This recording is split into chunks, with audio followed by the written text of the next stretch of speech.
मैं खास हूँ क्योंकि मैं आम हूँ। मैं फलों का राजा कहलाता हूँ, पाया मैं पेड़ पर जाता हूँ। क्या ही वक्त था जब लोग आम के बागों में पूरा पूरा दिन बैठे रहते, पिकनिक करते, झूला झूलते, मेरी छाँव के नीचे बैठकर मज़ेदार पकवान खाते और सो जाते। क्या बच्चे क्या बड़े मेरी शाखों पर धमा चौकड़ी मचाते। बचपन में हम लोग कई साल अलीगढ़ रहे और फिर दिल्ली आ गए। तो इन दोनों जगहों पर हर तरफ आम के बाग थे। बागों में हम लोग इस मौसम में, गर्मी में, बरसात में बहुत वक्त आम के बागों में बिताते थे। हम दिल्ली भी आया करते थे गर्मी की छुट्टियों में कई बार, और यहाँ मेहरौली से लेके कुतुब मीनार तक लगातार आम के बाग थे। और शहर से पूरे पूरे ख़ानदान और कई बार पूरे पूरे मोहल्ले टांगों में भर के आते थे और दिन भर आम के बाग में बिताते थे। और तरह तरह के आम होते थे, वो आप पसंद करते थे कौन सा आम चाहिए, माली वो आम तोड़ के दे देता था। उन्हें भिगोते थे, लोग खाना पका के लाते थे।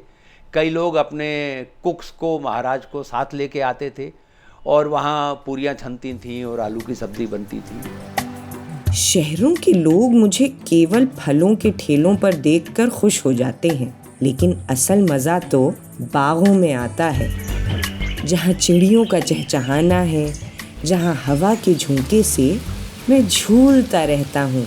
यहाँ तो मैं पेड़ से पककर धड़ाम से गिरता हूँ। अरे कहाँ खो गए? ये जो सुहेल हाशमी है ना, ये हर साल लोगों को आम के बागों में लेकर आते हैं। अब ये क्यों लेकर आते हैं, ये इनसे ही जानिए। 15-20 साल पहले मुझे एक दिन ये ख्याल आया कि यहाँ पे अब तो दिल्ली वालों ने आम के बाग देखे नहीं है, क्योंकि आम के बाग बचे ही नहीं हैं। और रटौल में ज़हूर साहब हमको हर साल आम खाने बुलाते थे। तो कई साल हम गए और फिर हमने ये सिलसिला शुरू किया कि हमने लोगों से कहा कि हमारे साथ चलिए और वहाँ पर दिन भर एक आम के बाग में गुजारिए। बरसात का जो ख़ास खाना है वो खाइए और जितने आम खा सकते हैं खाइए। तो ये सिलसिला कोई 10 साल पहले शुरू हुआ था और पिछले 2 साल से हम अमरोहा जा रहे हैं। इस बार तो 150 के करीब लोग वहाँ गए और दिन भर लोगों ने आम के बाग में गुजारा और बेतहाशा आम खाए। बहुत सारे आम खरीदे भी और साथ लेके आए। शहर से मेरे बाग आना एक मज़ेदार अनुभव होता है। कई लोगों ने तो मेरे पेड़ तक को भी नहीं देखा, बाग तो दूर की बात है। और अगर देखा भी है तो बचपन में दादी और नानी के घर में। I'm really looking forward to this trip where I could see the tree laden with fruits, and I've seen a couple of trees, mango trees, but never been to an orchard. So I'm just feeling like a child going to a field trip.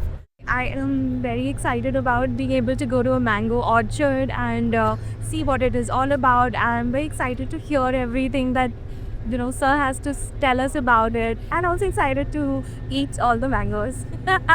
I'm excited about to see Amroha, matlab the garden, the ambience. So I've never been to a place like Amroha. It seemed pretty exciting that in such a short span of distance from Delhi you would get to explore so much, and not only mangoes but also so many seasonal fruits that you don't really find in the so-called metro cities. There's so many varieties of mangoes also which we don't know about. When you get to see them, how they are planted and they are cultivated.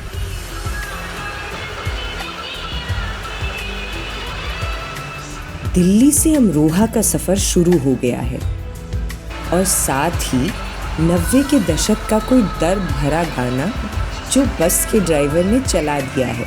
Delhi की चौड़ी सड़कों को लांघ कर अब लोग आ गए हैं अमरोहा। दोनों तरफ आम के पेड़ हैं, बाग हैं। ऐसा ही एक मशहूर बाग है रफ़त बाग। इस बाग की कहानी सुनाएंगे कंबर भाई। ये हमारे परदादा के नाम से बाग है फेमस, रफ़त गार्डन।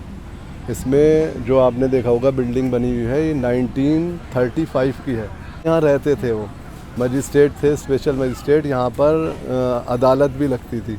आम के तो यहाँ पर बहुत सारी किस्में थीं, अब कुछ मतलब ख़त्म हो गई हैं, कुछ अभी बहुत सारी मौजूद हैं। एक तो काला पहाड़ है, एक हुसन आरा, एक है किशन भोग, फजरी है, दशहरी है, लंगड़ा है।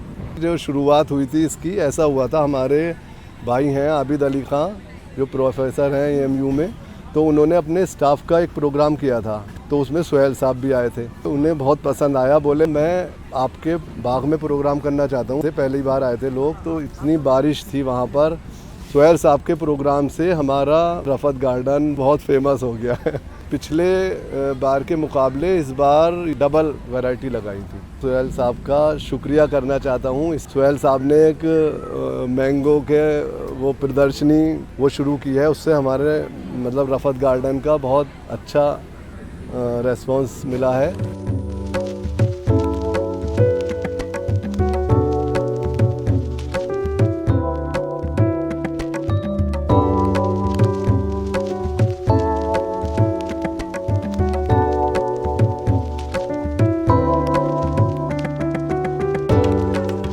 आइए आइए, देखिए देखिए, आम ही आम, यहाँ भी आम, वहाँ भी आम लोगों के लिए भी आम, खास लोगों के लिए भी आम, सजा कर रखे गए आम, पेड़ों पे लटके हुए आम, जहाँ तक नजर घुमाएं वहाँ बस आम ही आम। सबका मजा अलग, सबकी खुशबू अलग, जो ना खाए आम वो हो जाए बदनाम। भाई आम खाने का मजा तो आम के बाग में ही है। देख रहे हैं इन्हें, गिनना नहीं बस खाना है। लेकिन एक बात रखिए ध्यान में, आम को खाने से पहले पानी में ज़रूर भिगोइए कुछ घंटे, फिर जैसे चाहे वैसे खाइए। आज हम आए हैं Amroha, which is very special. मुझे यकीन नहीं था कि इतने सारे लोग आएंगे इतनी भारी भरकम गर्मी में, ह्यूमिडिटी में, just to celebrate mangoes, just for the love that we have also for the fruit, but also for this effort that is being made to talk about spaces which we see often but we don't really know their history, we don't know the stories behind them. मैं अमरोहा की तरफ से आप सबका welcome करता हूँ। This is my first time in a mango orchard in Amroha. This was a great experience. There were many things that we saw for the first time. The arrangements here were great. My favorite memory are the days when I've had mangoes for breakfast, lunch and dinner and nothing else. पहले सुहेल साहब के साथ रातौल भी हम जा चुके हैं। अमरोहा पहली बार आए हैं और हमेशा ही अच्छा रहता है कि कुछ न कुछ तो अच्छा मिलेगा खाने की। कुछ किस्से सुनेंगे, कहानियाँ सुनेंगे जो कि आमतौर से नहीं सुन पाते हैं, वो एक ख़ास उनका साथ एक्सपेक्टेशन हमेशा रहता है। ये मेरी पहली वॉक है सुहेल साहब के साथ किसी अमराई की, और बड़ा मज़ेदार रहा क्योंकि यहाँ पे आप पहले तो आए और आम से पहले अच्छा खाना खाया। कद्दू की सब्ज़ी बड़े मज़े की रही और बिरयानी बड़े मज़े की थी और थोड़ा आमरस भी था। साथ में खाने तक पहुँचने का जो रास्ता है उसमें बहुत तरीके के आम देखे आपने। वो एक कोई तो हाथी नाम से आम था, बहुत बड़ा आम, काला पहाड़ जिस पेड़ के नीचे हम खड़े हैं, और तमाम नए हुस्न आरा और जो हमने कभी सुना नहीं था और ना देखा था कि इतने बड़े आम भी हो सकते हैं। कुछ आम खाए, लंगड़ा, सफ़ेदा, चौसा, और उसके बारे में सोपान जोशी और सोहेल हाशमी ने जो बताया वो आपको किसी किताब में बड़े आसानी से नहीं मिलता। The food was fantastic, like the whole vibe has been lovely, and I can't wait to hear Sir talk more about. I've heard him once, I've heard him twice, but when Suhail Sir talks about mangoes, it's just मतलब ऐसे resonate होता है, हमें लगता है हाँ आपको भी प्यार है, हमें भी प्यार है, अब हम सुनेंगे। I've grown up in mangoes. मेरा पूरा गर्मी की छुट्टियाँ बागों में आमियाँ चुराते हुए निकली हैं। So that was the only attraction कि सुहेल साहब के साथ आना है तो कुछ चीज़ें जानने को मिलेंगी, क्योंकि आम जो इधर उधर से सुन के पता है, एंड आई नो कि there are many varieties and हर नाम के पीछे एक कहानी है। लाइक अभी सोहेल साहब जिक्र कर रहे थे तैमूरिया आम का, जो हमें पता भी नहीं था कि वो तैमूर वहाँ से गुजर के गए थे, तो इसलिए उस आम का नाम तैमूरिया रख दिया। तो ऐसे छोटे छोटे किस्से, छोटी छोटी कहानियाँ अच्छा लगता है सुन के। So आम तो खा ही रहे हैं, but this is the extra flavor to it. And I am very much interested in this new name which I am hearing, Kala Pahad. I've never heard about it. I think it's about growing up and eating every summer without fail, eating more mangoes than your stomach could handle and falling sick, but eating more mangoes the very next day and repeating that year on year. That's like a memory imprisoned in my mind. I've been to Ratol twice and this is my first time to Amroha, and I think it's entirely different. Like, this seems a lot more organized, whereas that seemed more rustic and very much in the orchards themselves. And Mr. Hashmi is the best storyteller anyway, so that was a great way of learning. And this is very different because it's more sort of a sit down, enjoy the meal kind of session, which I greatly enjoyed. Because I'm a journalist, I have been to mango orchards before, never to actually really find out about their stories. So this is the first time when I'm actually doing a proper journey, a proper walk to understand where mango really comes from. So I was expecting to get to know a lot of facts. I think I've gotten more than I could have ever possibly thought about. I've seen like an amazing community of people coming together here, not just to celebrate mango, but also to talk about the history, the stories, build this sense of community. So I think it's been a great day. It's been more than one could have asked for.